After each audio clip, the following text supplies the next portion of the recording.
Bom dia.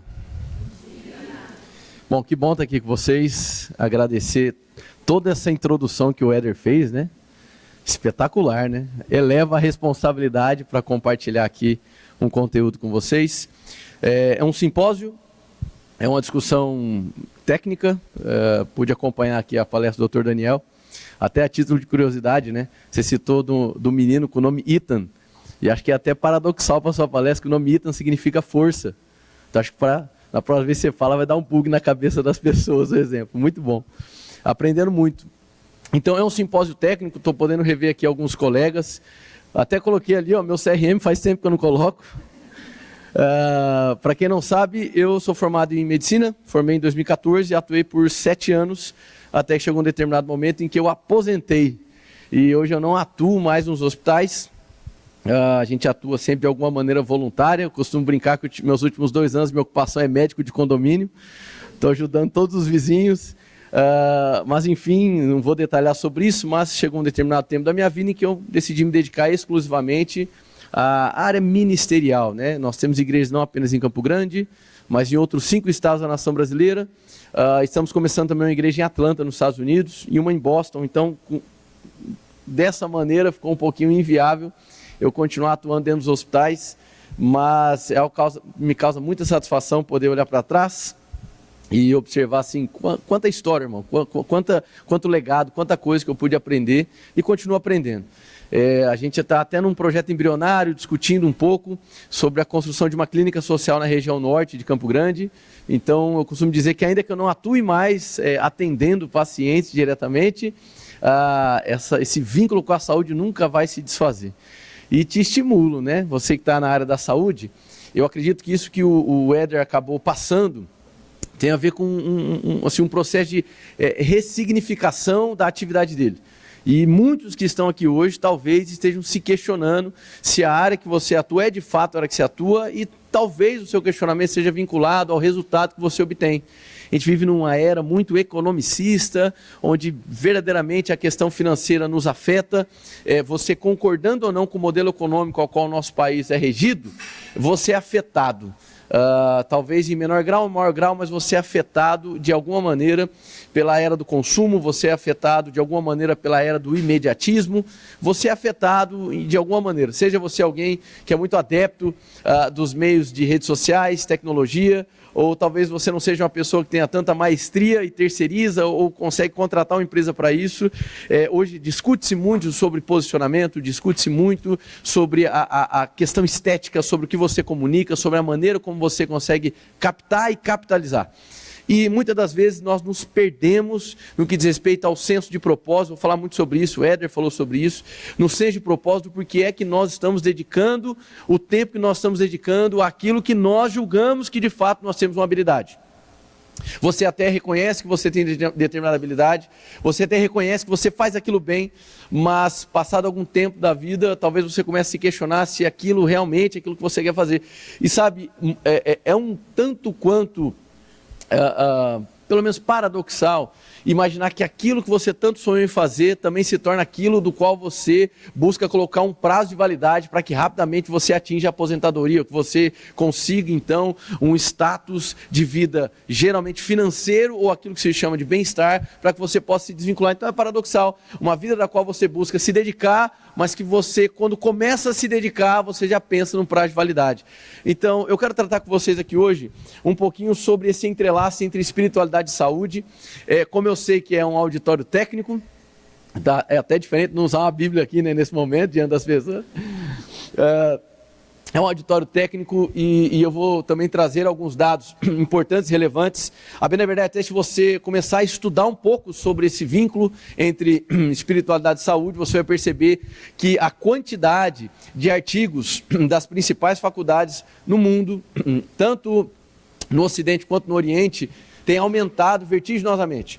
Se você pegar ali relações ou artigos na área da ciência vinculando dor e a espiritualidade, ou o impacto que a espiritualidade causa na dor, estou falando espiritualidade de maneira ampla, não vou fazer aqui um conchavo apenas para o cristianismo. Ao final da palestra, alguma coisa eu vou trazer em um sentido mais cristão de maneira declarada, mas você que talvez não tenha nenhuma crença, ou você que talvez tenha uma crença diferente do cristianismo, eu acredito que você vai assimilar de maneira muito fácil.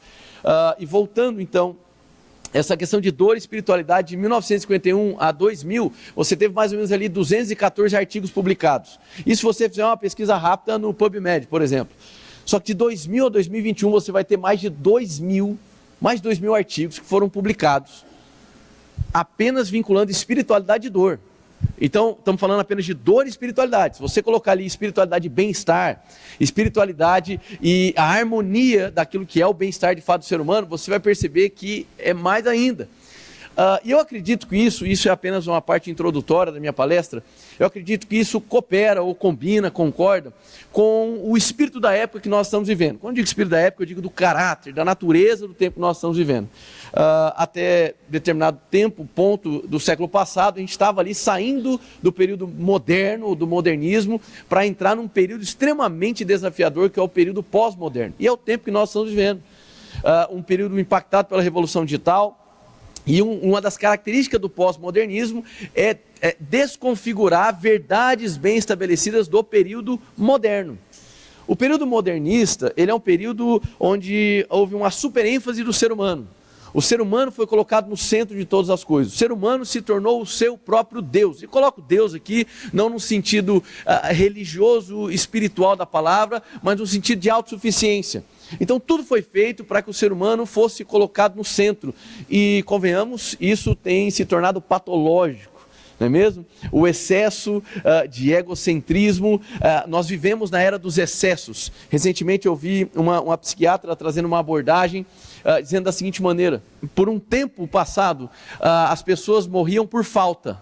Então, há mais de 150 anos, pessoas morriam por um apendicite, faltava recurso, não havia antibióticos há menos de 2 séculos passados, então faltavam-se recursos. Hoje as pessoas morrem pelos excessos. Então a gente está discutindo estilos de vida onde os excessos predominam, onde as pessoas estão sempre com excessos de algo.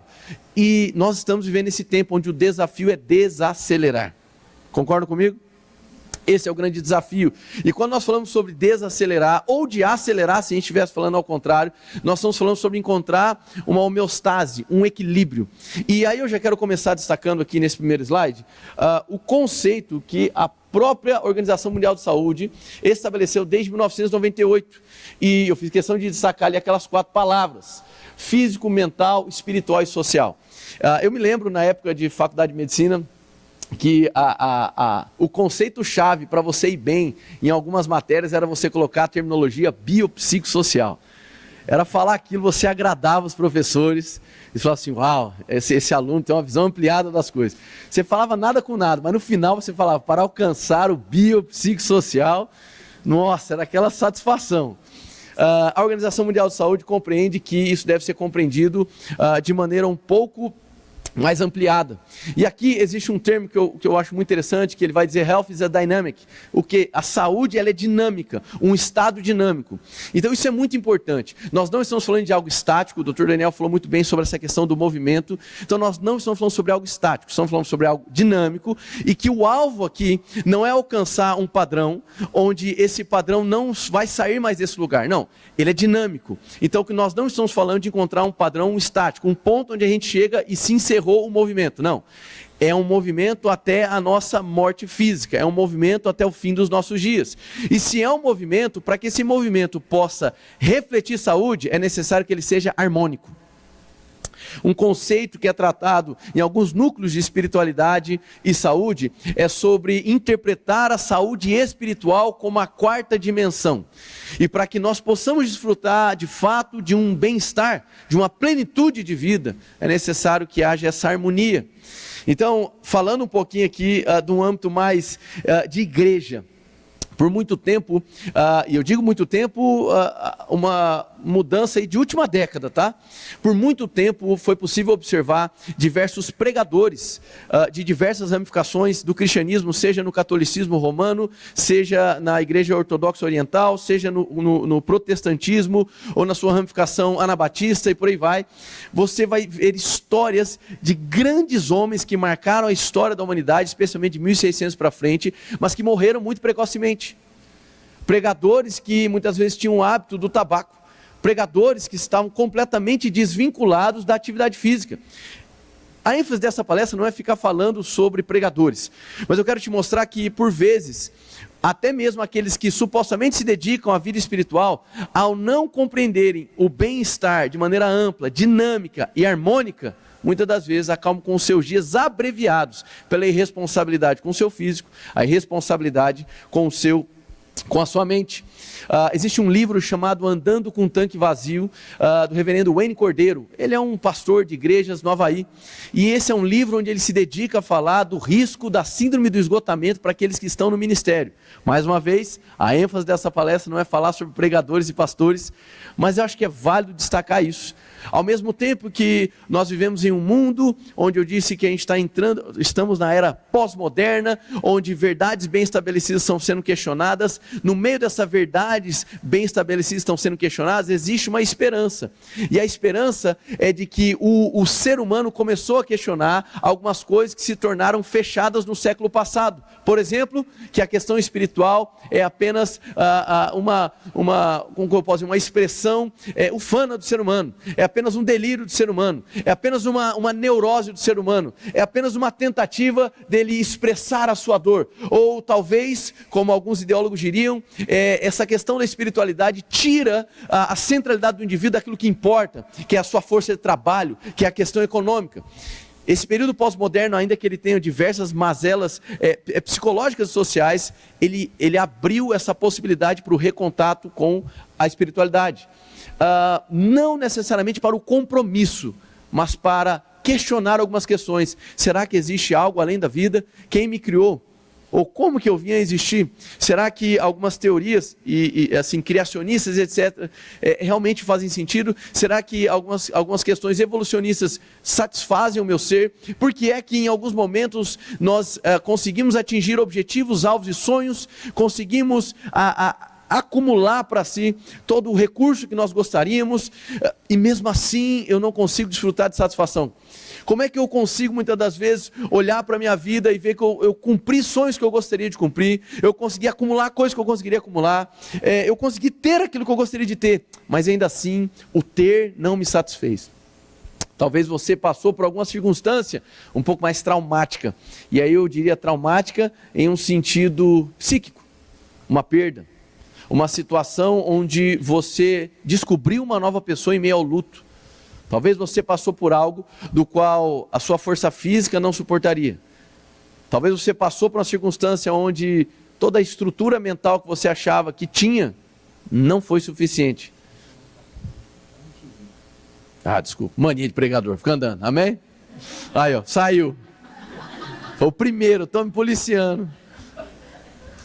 Então talvez você se questione essas coisas. E talvez você descobriu um novo você nesse processo. Talvez você foi descobrindo que existia alguém, talvez mais forte ou até mesmo mais vulnerável. Talvez esse processo de dor, você foi percebendo que todo o castelo da sua própria vida que você havia construído não era o suficiente. Ele rapidamente desabou quando as coisas fugiram do seu controle. O que eu quero dizer é que o conceito de saúde, e que está sendo trabalhado aqui durante todo esse dia, é um conceito ampliado, é um conceito integrado. E talvez você não saiba, mas nós recebemos uma carga muito grande da filosofia platônica. E uma das marcas da filosofia platônica era separar o que é material do que é espiritual, do que é invisível. E ainda que eu possa fazer diversas considerações a Platão que são muito, muito benéficas, nesse aspecto é importante que nós do Ocidente saibamos compreender que não há uma separação entre matéria e espírito. Porque é justamente essa sede pelo que transcende, a sede pelo transcendental que todos nós carregamos. O próprio medo da morte que muitos carregam, e tem pesquisas que revelam que mais de 80% das pessoas têm medo da morte, e que justamente o grupo que tem menos medo da morte são as pessoas que desenvolvem de alguma maneira a sua espiritualidade. O próprio medo da morte mostra que em nós existe sim uma questão transcendental. o que é que vem depois ou o que é que veio antes. Ainda que você se considere um cético no que diz respeito às questões espirituais, ainda que você se considere um cético no que diz respeito a questões religiosas. E eu não acho que a Bíblia, por exemplo, seja um livro para pautar a discussão sobre criação de universo, sobre criacionismo e evolucionismo. A Bíblia ela não foi escrita para isso, para um fundamento científico de defesa nessa característica de criação. Mas é possível que a Bíblia te norteie em outras questões da vida que eu diria que são mais importantes, que são elementares. O que eu quero dizer é que, concordando agora sim com um filósofo, professor de direito e teólogo holandês chamado Herman Doivert, ele dizia da seguinte maneira: todo ser humano é um ser religioso. Ainda que ele não cultive a sua expressão religiosa, ainda que ele não cultive a sua espiritualidade, ainda assim ele é um ser religioso. Os seus próprios questionamentos, os seus próprios desafios em vida, as situações de vulnerabilidade, o nascer e o morrer, são questões que em algum momento vai te atingir. E por mais que você busque se desvincular, por mais que você busque não ter nenhum entendimento acerca dessas questões, no fim, você acaba por ser um ser religioso. A palavra religião significa religare, do latim, que significa ligar o homem a algo ou alguém superior. No fim, todos nós temos um tipo de sede existencial. Eu quero seguir aqui trazendo mais uma vez esse conceito quádruplo de bio, psico, sócio espiritual. Essa harmonia entre essas quatro estruturas é o que vai de fato revelar a saúde. Trouxe um extremo de pessoas que talvez desenvolvem a sua espiritualidade, mas ignorando essas outras áreas, e por fim, morte precoce, adoecem, constantemente enfermos, constantemente lutando contra essas questões. E dentro, agora eu posso dizer assim, dentro da ramificação protestante, em especial de ramificações pentecostais, neopentecostais no Brasil, geralmente quando a coisa começa a ruir ou ir muito mal, a rápida associação é o diabo. Eu me lembro quando eu estava ali no CEMED, na Uniderp, no 6º ano, essa história toda a minha igreja conhece e vocês vão ter a alegria de conhecer também. E eu me lembro que eu estava com uma paciente no ambulatório de endocrinologia, e era uma senhora de mais de 130 quilos, e ela chegou com uma outra pessoa junto, e quando eu fui conversando, eu fui percebendo pelas falas, pelos trejeitos, que ela era uma pessoa cristã, protestante. E rapidamente eu identifiquei e falei assim, muito bacana, vou poder me conectar com essa história. E comecei a conversar com ela, e ela foi colocando ali seus trejeitos para fora, e eu fiquei quieto, não assumi que eu era cristão, nada. Na época eu já era pastor, já atuava pregando, mas eu fiquei quieto. Aí de repente cheguei e disse para ela, falou, agora chegou o tempo da gente subir na balança. Ela, meu Senhor Jesus Cristo, essa é a hora da batalha. E eu quieto. Quando ela sobe na balança, a irmã que estava ao lado dela levantou as mãos e começou a orar por ela. Aí ela impôs as mãos sobre a balança. Senhor, é agora. Faz um milagre. Aí eu só olhando. Aí eu olhei o peso, falei, pode descer. Aí quando ela sentou, eu falei assim, olha, deixa eu dizer uma coisa. Eu preciso falar algo para a senhora. Eu vi que a senhora estava orando pela balança para que ela revelasse um peso diferente. Vocês estão rindo, mas o assunto ficou sério. Eu falei, mas deixa eu dizer uma coisa. Deus não vai responder a sua oração. Eu falei assim, eu creio no mesmo Deus que a senhora, mas a senhora está como está por sua irresponsabilidade. Eu falei outra coisa, e ela era uma pregadora. Comecei a perguntar, ela falou assim, eu não estou conseguindo fazer viagens. Ela viajava o mundo pregando, por conta do meu peso, por conta das dores. Eu falei, a senhora já parou para pensar que a sua irresponsabilidade com as suas outras áreas da vida está comprometendo aquilo que Deus te entregou de graça? Irmãos, o clima foi ficando tenso na sala. E eu disse para ela, falei assim, então olha, eu estou aqui para te dizer que a senhora realmente tem um chamado, eu reconheço, é pregadora, etc. Mas Deus não vai responder a sua oração. A senhora precisa começar a ter um nível de responsabilidade com as suas outras áreas da vida. É assim, não é orando, Deus não vai tirar a comida do seu prato. E comecei a falar sobre mudança de estilo de vida. Ela olhou para mim assim, bateu o pé e falou, eita, que foi Deus que me trouxe aqui hoje. Uma mulher muito assim, maravilhosa. Então, é importante que nós compreendamos essa relação entre essas quatro áreas. Seguindo, isso aqui é uma publicação. Oh meu Deus, espera aí. Tá voltando. Como é que volta? Ah, eu estou apertando o play aqui. Pronto. O povo até assustou, quanta coisa, né? Pronto, foi demais. Pronto. Aqui. Tem essa publicação que também da Organização Mundial de Saúde, a publicação de 2013, e foi um grupo de estudiosos da Índia que trouxeram os impactos da espiritualidade no que diz respeito à vida do indivíduo. Então aí pegaram sim situações mais específicas que eu quero tratar contigo. Eu te retirei algumas afirmações desse journal, e uma das questões que ele coloca é o seguinte: não há como mais conceber um estilo de vida saudável que não valorize a espiritualidade.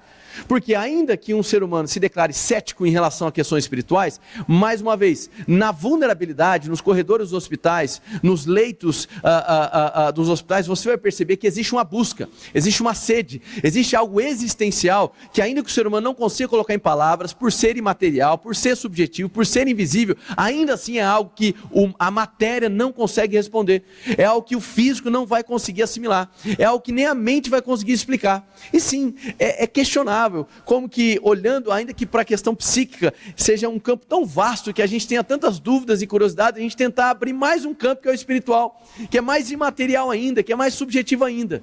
Mas o que é subjetivo não significa que não seja real. E aqui eu faço questão, uma expressão, uma declaração sincrética, no sentido de que tanto o hinduísmo, quanto o budismo, quanto o cristianismo, o judaísmo, confucionismo, o taoísmo, todos concordam que existe sim um tipo de balanço, um tipo de harmonia. Existe um tipo de vida que é possível ser vivida, onde o equilíbrio é o que lidera as suas ações e as suas atitudes. Se a gente olhar para a história do budismo, por exemplo, para o seu líder Siddhartha Gautama, ele mesmo tendo todas as posses, tudo que havia de riqueza, ele abre mão de tudo aquilo, em busca do entendimento do porquê é que o ser humano sofria tanto. Por que o ser humano sofre tanto? Se nós olharmos para a história da humanidade, a gente vai ver as ordens monásticas beneditinas, pessoas que começaram a ter uma vida de monastério. Se a gente olhar para monges, ou olhar para pessoas que vivem em retiros espirituais, por exemplo, você vai perceber que o regramento da vida, nos hábitos alimentares, nos estilos, muitas das vezes até com um apelo extracientífico, até equivocado, mas a busca pelo regramento tem provocado longevidade, tem provocado um tipo de qualidade de vida. E é curioso porque ainda no Oriente muitas pesquisas começaram a ser feitas demonstrando que um estilo de vida monástica que valoriza o espiritual e que busca um equilíbrio, uma homeostase nessas outras dimensões de saúde, tem provocado bem-estar, longevidade. Eu quero dizer que não há como mais, e aqui eu concordo com esse journal escrito por uma indiana, não há como mais desprezar que a área espiritual é uma área importante. Aqui nós vamos ver também dizendo que a espiritualidade e práticas espirituais têm um impacto significativo nisso que é chamado de lifestyle disease, ou seja, doenças ligadas ao lifestyle, ligadas ao estilo de vida. Então assim, são inúmeros os estudos, enfim, passaria horas e horas passando para vocês, estudos de Princeton, estudos de Harvard, estudos de Yale e tantas faculdades, demonstrando que pessoas que cultivam práticas religiosas, não é apenas que se assumem, mas que cultivam práticas religiosas, de meditação, de oração, de devoção, o ato de congregar, o ato de se permitir ter a sua moralidade reformada por uma espécie de credo, essas pessoas têm um impacto significativo na sua qualidade de vida e também no prolongamento da sua vida, porque é uma relação óbvia. Diminui-se o consumo de tabaco, certo? Diminui-se os excessos. Há um estudo que faz um cruzamento sobre a qualidade do sono de pessoas que começam a cultivar algum tipo de religiosidade, algum tipo de religião e práticas religiosas. Essa busca pelo transcendental coopera para um equilíbrio para as coisas que não são transcendentais. Então, foi provado, diante desses estudos, e ainda nem cheguei na questão da dor, que a espiritualidade causa sim um impacto no bem-estar.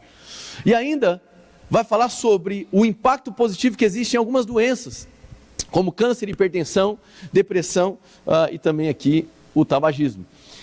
Esse trabalho também, que trouxe aí um corte de 2007 a 2017, ele vai falar sobre a espiritualidade no âmbito relacional e como que isso causou impacto no bem-estar. Então a conclusão do trabalho é que pessoas que foram acompanhadas de 2007 a 2017, que cultivaram algum tipo de espiritualidade, essas pessoas provaram de um bem-estar de maneira plena. Seguindo, você vai ter aqui uma meta-análise muito interessante sobre o impacto do perdão. E nesse trabalho é muito interessante nessa meta-análise porque ele demonstra por dados o quão identificável é que uma pessoa que tem dificuldade de liberar o perdão, uma pessoa que acaba tendo dificuldade de se livrar da mágoa, como que essa pessoa está muito mais relacionada a processo de doenças crônicas. Eu não estou dizendo, irmãos, eu não estou querendo trazer uma condição sine qua non, uma condição assim, olha, se você está com mágoa, então acabou, você vai, de maneira ou outra, você vai ter um câncer e você vai morrer, não é isso.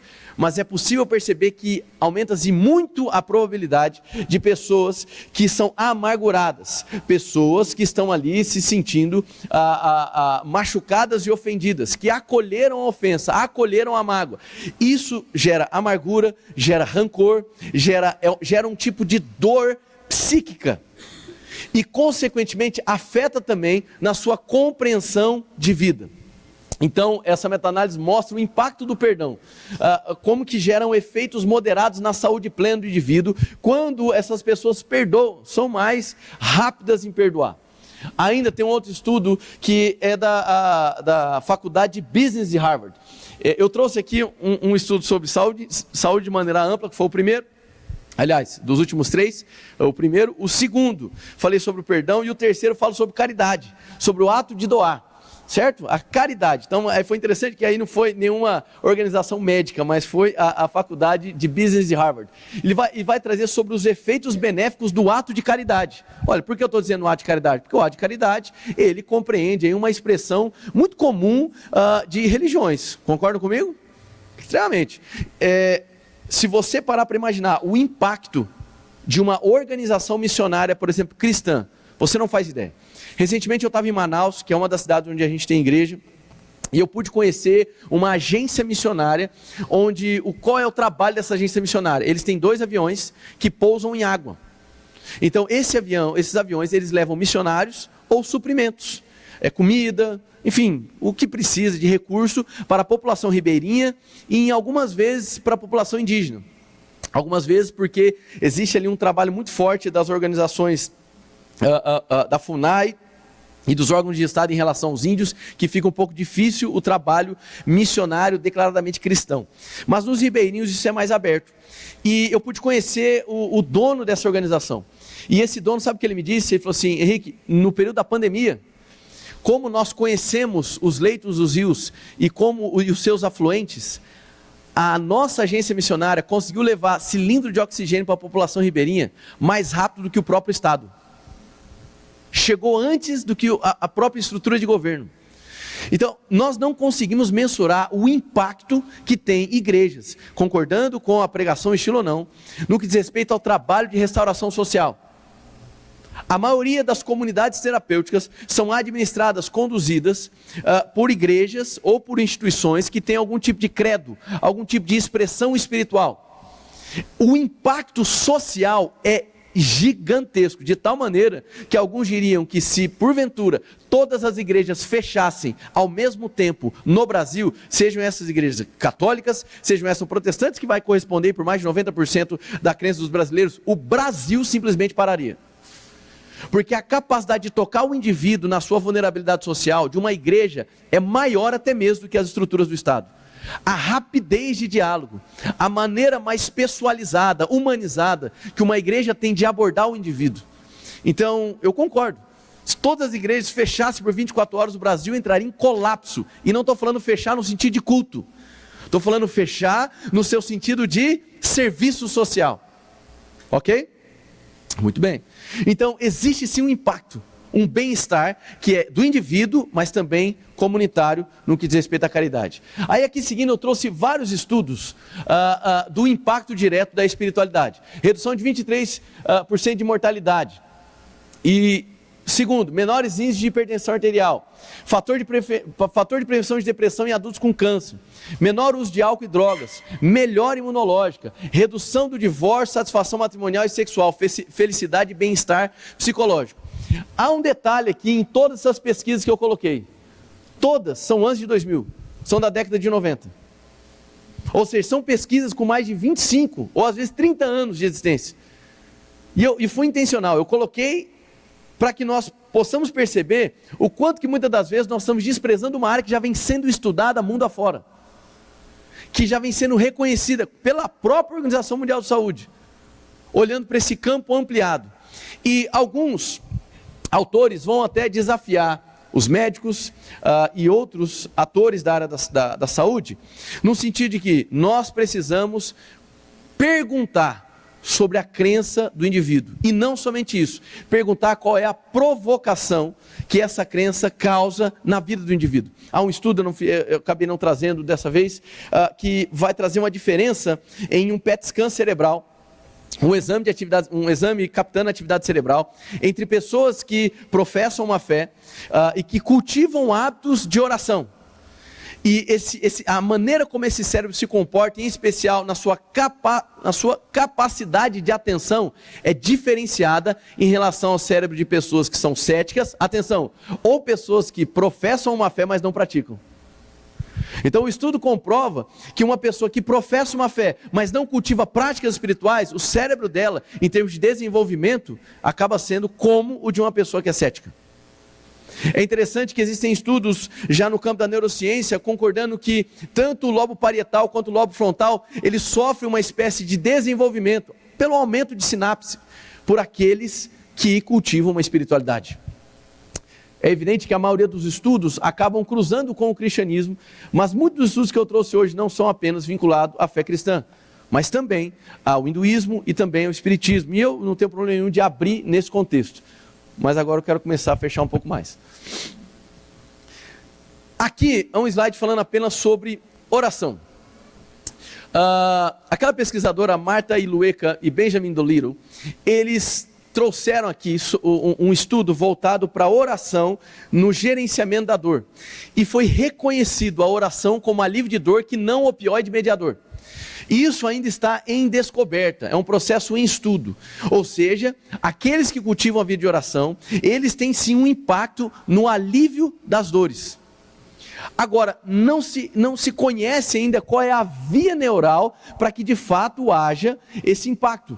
E não estou falando aqui de um efeito placebo espiritual. Falando sobre a prática e o cultivo de oração. E aqui o recorte que foi feito nesse estudo foi justamente de pacientes com doenças crônicas, com casos de dores crônicas, ou pacientes já em cuidados paliativos. O impacto que a oração causava, e não apenas de qual área do cérebro que fica atuante no momento da oração, mas qual o impacto nas vias de dores. Não é opioide mediada, mas alguma via a ser estudada, mas que sim causa um tipo de impacto. Olhando para um autor brasileiro, Guimarães vai dizer: médicos e outros profissionais de saúde descobriram a importância de oração, da espiritualidade e participação religiosa na melhoria da saúde física e mental, bem como para aliviar situações estressantes da vida. Joia. Aqui eu quero citar Cicely Saunders. Cicely Saunders é uma mulher que morreu, se eu não me engano, com 87 anos, salvo engano, no ano 2015. E para aqueles que são envolvidos com cuidados paliativos, provavelmente você rapidamente associa com quem seja essa mulher. Ela é muito dedicada, uma referência no que diz respeito aos cuidados paliativos. Ela trouxe uma classificação sobre dores. Dor física, obviamente sentida, que todos nós sentimos. Dor psíquica. E aqui pode entrar tanto a questão do medo, pânico, um tipo de comunicação daquilo que dói. Dor social, e aqui fala sobre abandono, certo? E dor espiritual. Alguns autores ainda vão desdobrar no sentido de dor financeira, ou dor familiar, mas eu acredito que isso está muito vinculado à dor psíquica mesmo, em termos de adaptabilidade. Mas nós vamos falar um pouquinho sobre dor espiritual. Quando fala sobre dor espiritual, ela fala sobre um tipo de dor difícil de descrever, mas que está vinculada a uma ausência de significado. Pessoas que muitas das vezes conquistaram, como eu disse previamente, conquistaram questões materiais que elas tanto almejavam, conseguiram uma respeitabilidade a nível social, por meio do seu desempenho, da sua produtividade, que era o alvo da vida dela. Pessoas que muitas das vezes desfrutam de um certo carinho familiar, um certo cuidado, mas que em algum momento da vida começam a se perder em questões existenciais. E elas começam a revelar um tipo de dor que é difícil de descrever.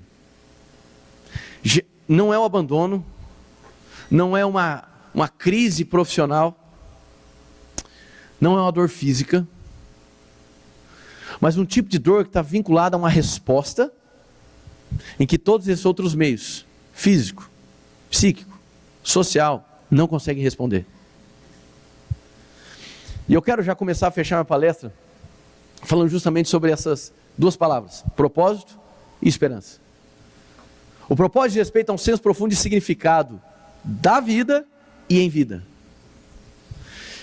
Um determinado autor, aí sim, alguém formado em 5 faculdades, uma delas teologia, chamado Miles Monroe, diz certa vez: a maior tragédia na vida do ser humano não é a morte, mas é uma vida sem propósito. Então tem pessoas que estão vivas biologicamente, mas mortas existencialmente. A boa nova, e aí sim, fazendo um vínculo com a boa nova do Evangelho, é que é possível passar da morte para a vida. Biologicamente nós não conseguimos, podemos até desacelerar o processo do envelhecimento, mas ele é implacável, a morte chega. Mas é possível passar da morte para a vida no sentido de existência, no sentido de senso de propósito. É possível que a sua atividade esteja ancorada em um significado, porque é muito triste e uma hora vai doer.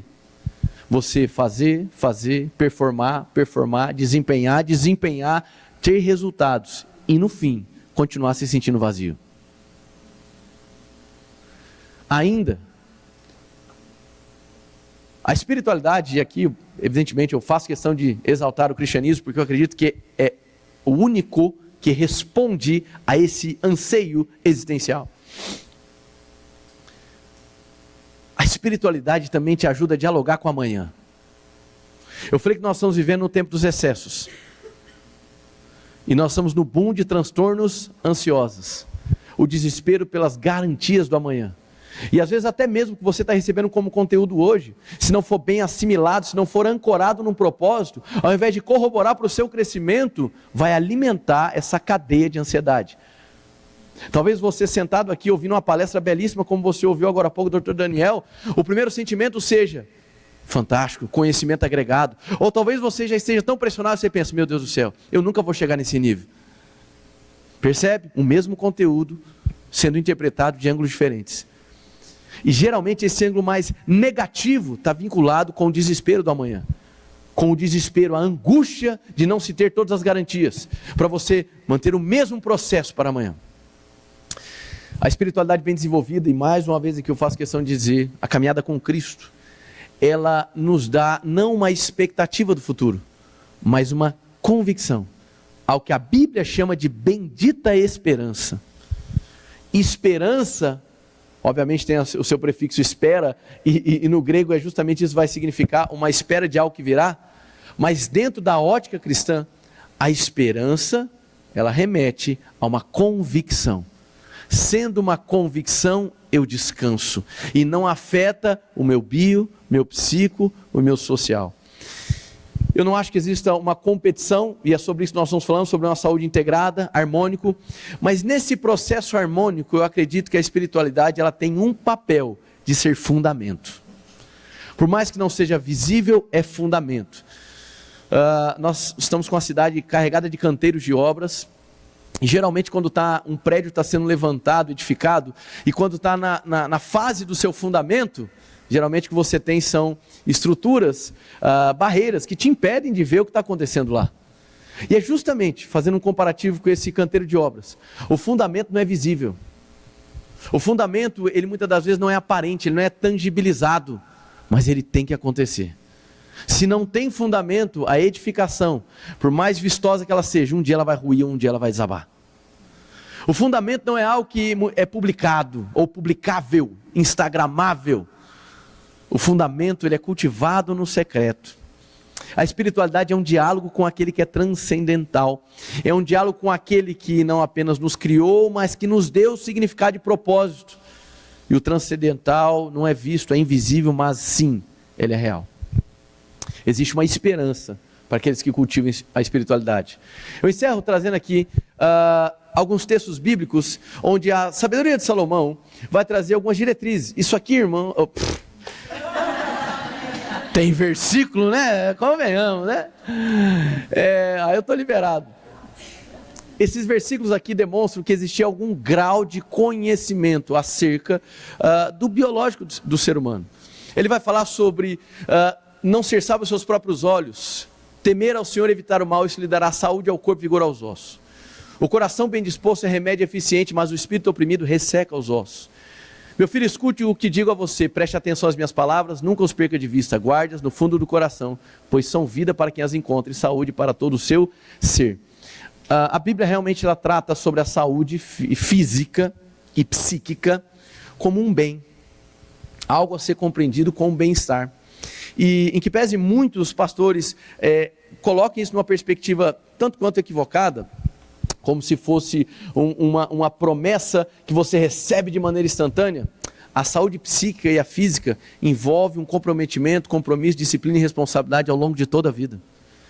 Envolve você avaliar quem senta ao teu lado e quem gera influência sobre a sua vida. É algo a ser administrado, é como um jardim que deve ser gerido.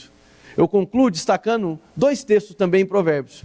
Provérbios capítulo 1, versículo 7 vai dizer que o temor a Deus é o princípio da ciência. É o princípio da sabedoria. Então eu não sou dessa linha que vai tentar colocar a ciência numa perspectiva negativa diante daquilo que é espiritual. Não. Existe um autor, um filósofo que me falhou o nome agora, que ele diz da seguinte maneira: a ciência cria diversos métodos para escalar a montanha, mas chegando no pico, ela descobre que filósofos e pessoas que cultivavam a espiritualidade já estavam lá há muito tempo, ainda que elas não tenham todas as explicações. Deus, ele não é um ser que é possível de ser mensurado. Logo, eu poderia dizer para vocês que Deus não existe. Se existência for utilizada num conceito de métrica. Mas mais do que existir, a Bíblia nos diz que ele é. Ele ser expõe para nós pessoalidade. Eu repeti pelo menos 12 vezes a expressão transcendente. Transcendental é aquilo que vai além da matéria. Mas eu encerro dizendo que ele também é imanente. Ele dialoga com cada um de nós. Diferente de Platão, que não via o contato do espiritual com o material, em Cristo a gente pode ver Deus dialogando com o ser humano, tocando o ser humano. Bem-estar e harmonia em 4 dimensões. Provérbios 4:23 vai dizer, essa é a minha última fala: sobre tudo que se deve guardar, guarde o seu coração. Agora, o que é que o povo hebraico entendia no que diz respeito a coração naquela época? A palavra cérebro não é utilizada. E por isso a palavra coração, no hebraico, é uma das palavras mais desafiadoras da gente conseguir definir. É a expressão lev, no hebraico. A gente definir o que significa. Volto a destacar Herman Doivert, que diz da seguinte maneira: o coração não fala apenas do físico, o coração não fala apenas da alma, o coração não fala apenas do espírito, mas o coração é esse centro integrador sobre cada impulso das dimensões do ser humano. Então, quero encerrar com isso, que você possa desenvolver uma vida de harmonia nessas 4 dimensões. Muito obrigado, pessoal.